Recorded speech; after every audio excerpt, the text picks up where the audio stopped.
आज आहे 16 ऑगस्ट, म्हणजे माझ्या वडिलांचा नारायण आठवलेंचा जन्मदिवस. तर म्हणून मी त्यानिमित्ताने या पुस्तकातले 2 लेख वाचणार आहे, त्यांनी लिहिलेले.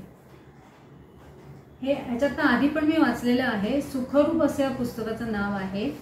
म्हणजे गोव्यात दैनिक गोमंतकचे संपादक असताना नानांनी तिथे एक कॉलम सुरू केला होता, ज्याचं नाव होतं 8वा स्तंभ. तर हा कॉलम खूप लोकप्रिय झाला. त्यांनी तो सगळ्यांसाठी खुला केला होता, म्हणजे कुणीही त्यात लिहू शकत होतं.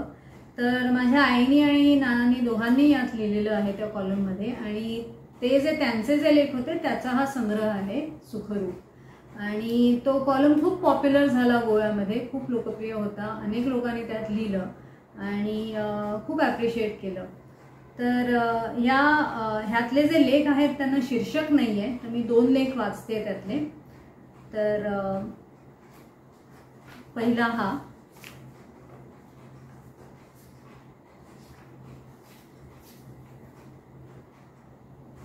दोन 3 दिवस झुंजूमुंजू व्हायच्या वेळेला मनाचे श्लोक म्हणत 10-20 जण रस्त्याने जाताना बघतोय. अंथरुणात लोळता लोळता 10-20 जणांचा हा धीर गंभीर आवाज कानावर पडताना कसं वेगळ्याच वातावरणात जायला होतं. समर्थ रामदास स्वामींचा जन्मदिवस येतोय म्हणून ही मंडळी मनाचे श्लोक म्हणत पहाटे फेरी काढत असतील. गेल्या वर्षी आणि त्याच्या मागल्या वर्षीही याच दिवसात असेच मनाचे श्लोक पहाटे ऐकायला मिळत होते. पहाटे अंथरुणात लोळत लोळत असं काही ऐकण्यात केवढी उबदार मजा असते.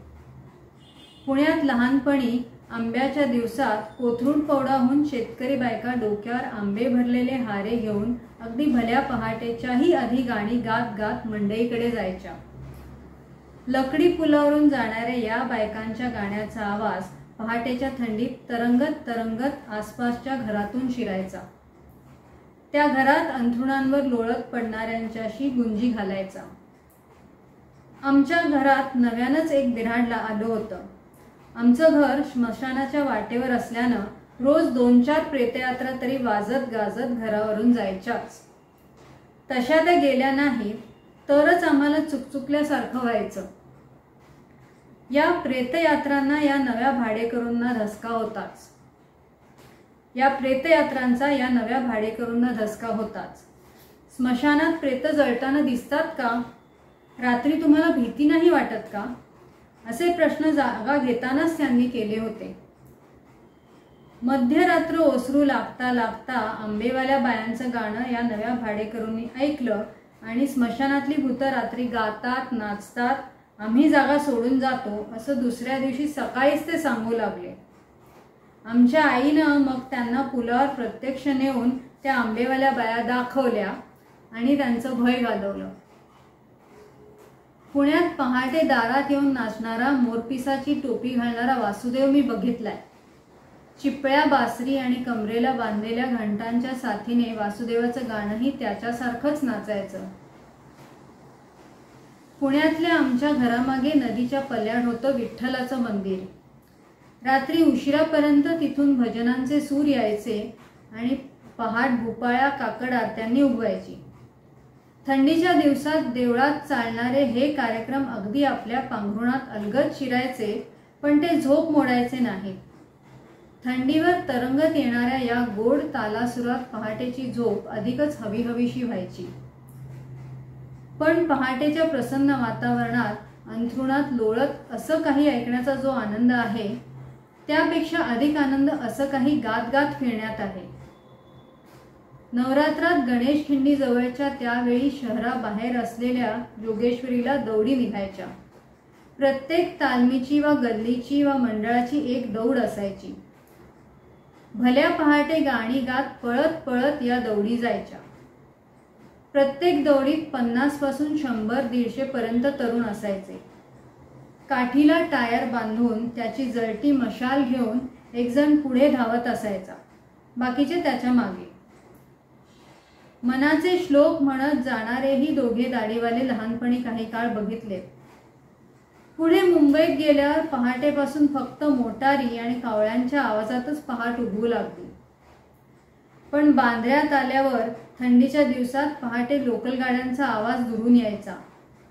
आता मशिदींवर लावलेल्या ध्वनिक्षेपकातून भल्या पहाटे येणारा बांगेचा आवाज रोज बांद्र्याच्या घरी ऐकायला मिळतो. पहाटे मनाचे श्लोक ऐकताना वाटतं उठावं, आपणही त्यांच्याबरोबर जावं. नुसते मनाचे श्लोक कशाला, सर्वांनी मिळून गावीत अशी आणि लोकांच्या कानावर पडावीत अशी कितीतरी गाणी मराठी संतांनी, कवींनी, देशभक्तांनी लिहिली आहेत. देवाची आहेत, देशाची आहेत, मनाला उभारी देणारी आहेत, मनाला स्वच्छ सुंदर बनवणारी आहेत. स्वातंत्र्य चळवळीत प्रभात फेऱ्या निघायच्या. गांधीजींनी माणसं जागवण्यासाठी आपल्या परंपरांचा, संस्कृतीचा किती तऱ्हेने उपयोग करून घेतला होता. त्याच्यानंतर कुणालाही या गोष्टी पुन्हा कराव्या असं वाटलं नाही. आम्ही सारे संवेदनशून्य झालो आहोत आणि आमची पहाट मुकी झाली. आता दुसरा लेख वाचते. एक तरुण मुलगा, स्वप्न पाहणारा आणि स्वप्नातच जगणारा. त्याला कविता करावीशी वाटणारच. कविता प्रत्येकाच्या शरीरात जन्मल्यानंतर काही क्षणातच आईच्या दुधासारखीच मिसळत असते. त्या वेळेपासून ती तिथेच असते, तिला कुणी हुंकारेपर्यंत.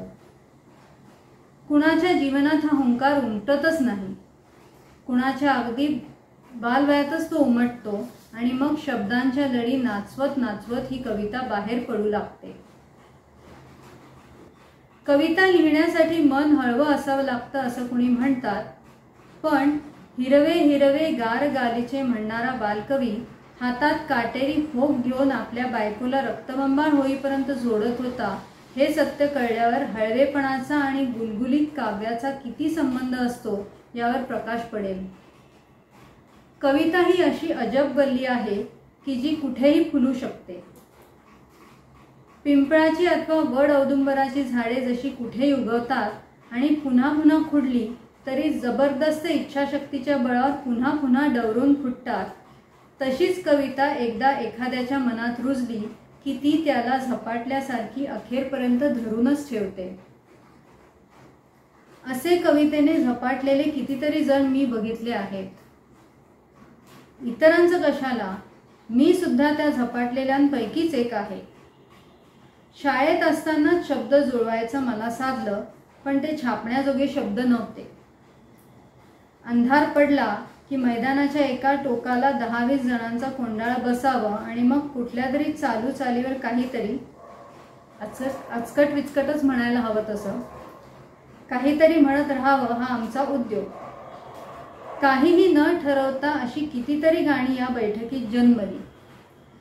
NCC कॅम्प, विद्यार्थी शिबिरं यामधून जात जात ती कुठे कुठे पोहोचली.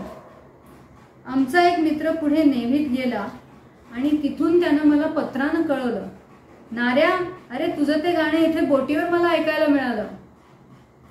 त्यावेळी मुलांनी मला नाव ठेवलं होतं संत कामदास. म्हणजे ती गाणी कसली असायची हे आलं ना लक्षात.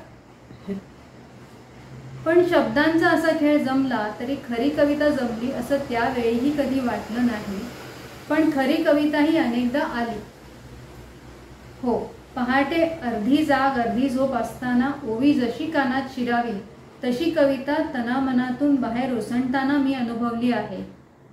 उगवतीच्या वेळी जसा सूर्याचा गोळा प्रकाश उधळत वर उसळतो तशी कविता माझ्यातून उगवताना मी सर्वांग थरथरत गदगदत डोळे विस्फारून बघितली आहे.